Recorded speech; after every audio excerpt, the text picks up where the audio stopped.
Hey guys, this is DJ Manila Ice. I want to talk about some of the Python code and some of the reverse engineering tools that are out there and exploit dev tools. Um, I'm going to cover IDLE toolbag, immunity, and the Z3 Python interface. And this is really just to walk through how you can write some of your code in some of these code bases that are available.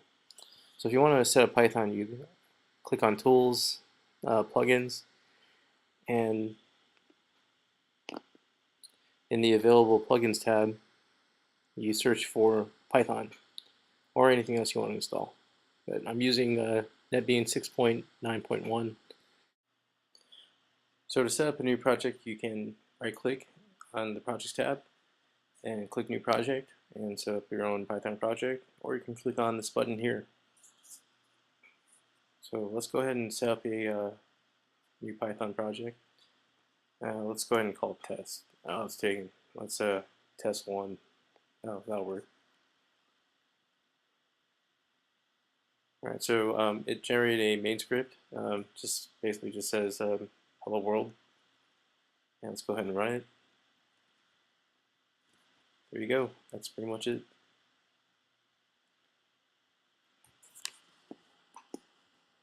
So yeah, let's go ahead and delete this.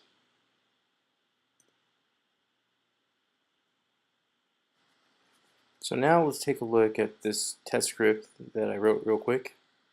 It imports IDC, the IDA API, and IDA utils, and I've also included as source folders the IDA Python directory, the toolbag user directory, PyCommands and Immunity Debugger, the libs, and the Z3 Python code. So to set this up, you can right-click on the project and click on Properties, and you should be able to see all these source root folders. And to add one that you like, you click on Add Folder and point it to wherever some interesting Python code is at. And that's basically it. So this gives you the ability to make your Python project aware of other code. So here we have a screen EA. You could hold down Control and hover over it, and it'll give you some documentation. And if you Control click into it, it'll dive into implementation.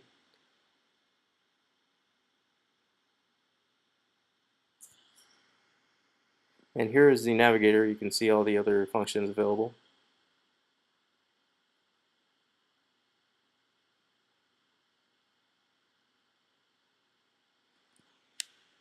Using this IDE, you also have the ability to autocomplete. So there's constants and functions available. And let's say you want to look up some documentation. You could also have it show here. And here's an example. So if we wanted to see what this does, it says it gets item color, here's some parameters, and here's a return.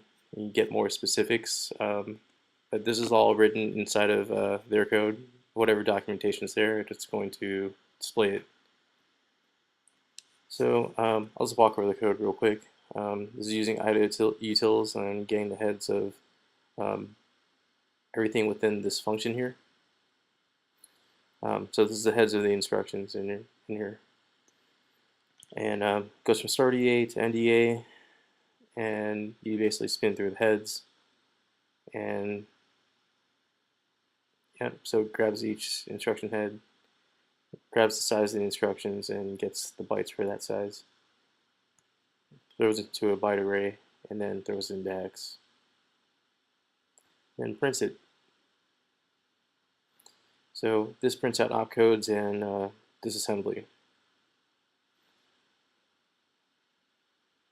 This part cross-references the function you're looking at, and that's basically it.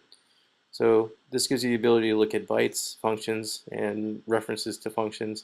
There's a rich API there, so you can do more than that, and this is useful for whenever you need to do more sophisticated things. So here I'm going to run the script. That's basically it. You just point to your script and fire fire the guy off, and there you go. Yeah, it's pretty straightforward. So let's match up some of the bytes.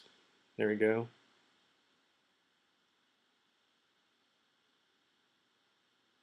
And let's look at some of the cross references. So the output of this is clickable, and you can jump straight to these addresses inside of the IDA database that you're inspecting.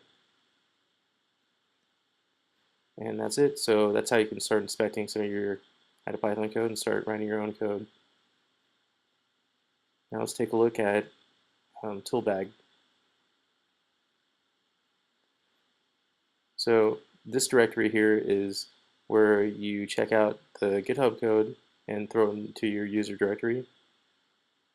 And basically from there, you can start looking at the code. Here's agent code so that you can do some vtrace stuff and go through and debug things.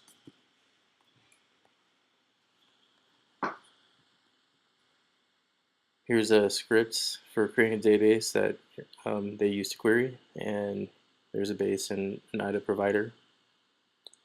This does function analysis. This is a ref tree, so this does various things for references. And this is a Pathfinder code. So you can inspect this and start looking at functionality and how things work, and if you need to extend it, you can do more things with that. So if you want to write your own user code, there's a user bin directory, and here is some sample scripts. So this one just says hello from sample.py. Here's my code again, and you could basically throw whatever IDA Python code you want and just fire it from the tool bag.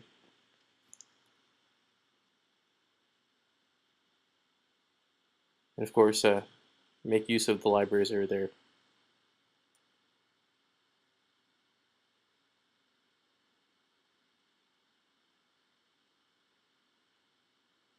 All right, let's drag this to the side here.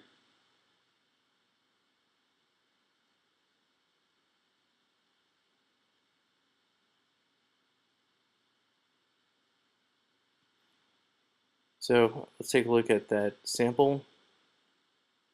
If we were to double click it, it would say hello, and if we double click that script that I wrote, it outputs what it needs to. There's many features here: pathfinding, file system, history, and keeping track of your marks on the database. This is cool because you have the code available and you can start seeing how the code interfaces with the UI, and you can make your own and go from there. So this is the PyCommands directory. If you guys are familiar with Immunity Debugger, these are invoked with an exclamation point on the command line and the script name. So this is Mona. It's very popular in the exploit development community. Here you can quickly take apart what Peter wrote here and see how things are working. And there's his banner and help. So this is what gets invoked when things get called from the command. So let's go ahead and run this real quick. Here's Mona. And you should be able to see banner and information. And let's try running some functionality here. So we'll just look at Mona modules, and this will dump all the modules associated. And if you wanted to look at the code, you could look at anything module related. It's probably proc show modules. I don't know, just taking a guess here.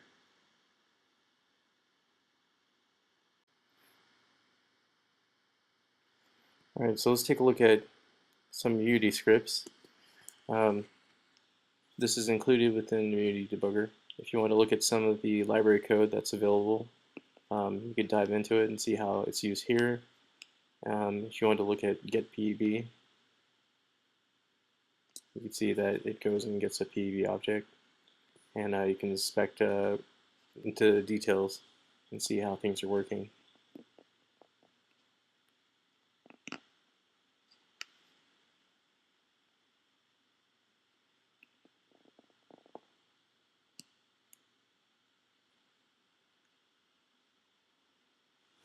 So here we have the x86 SMT code.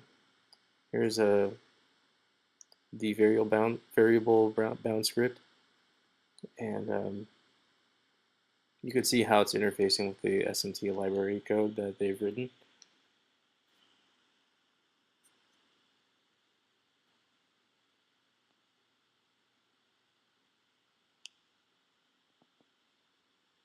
If you want to check how this code is working, we can control click on it. You can look at the pretty solver or the solver CVC3, and I believe this is probably going to call the CVC3 code eventually. So let's go ahead and click in there.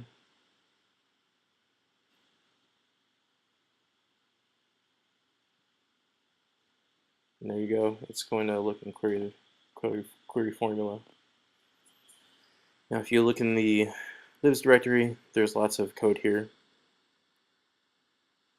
And you can see how these things can be invoked. And finally, we have the Z3 Python interface.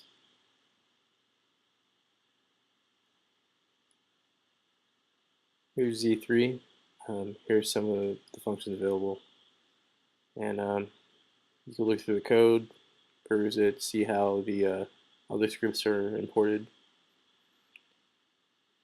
And basically see what's available here and do something about it. So let's go ahead and take a look at this example. This is going to look at x and y and create a solver. So this expression is going to look for x plus y greater than 5. X is greater than 1, y is greater than 1. It's going to check it and then model it and print out the results. So we'll find here that it's satisfiable and that y equals 2 and x can equal to 4. You could also run this from IDE.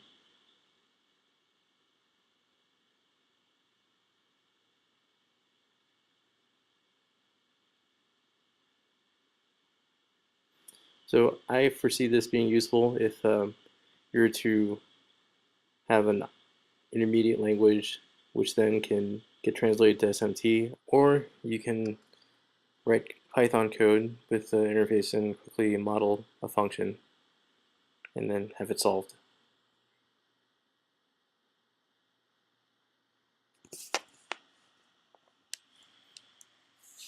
So that's basically it.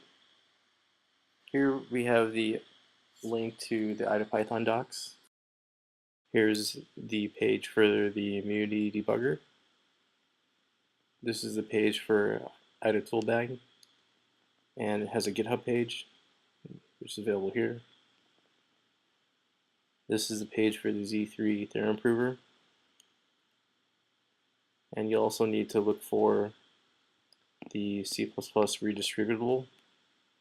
And here's a Google for it. And you'll need to set your path to the program files Z3 bin. So that's pretty much it. I just wanted to talk about all this, and hopefully this will help with some scripting for reverse engineering. And that's pretty much it. Hope you all have a good day. Thanks.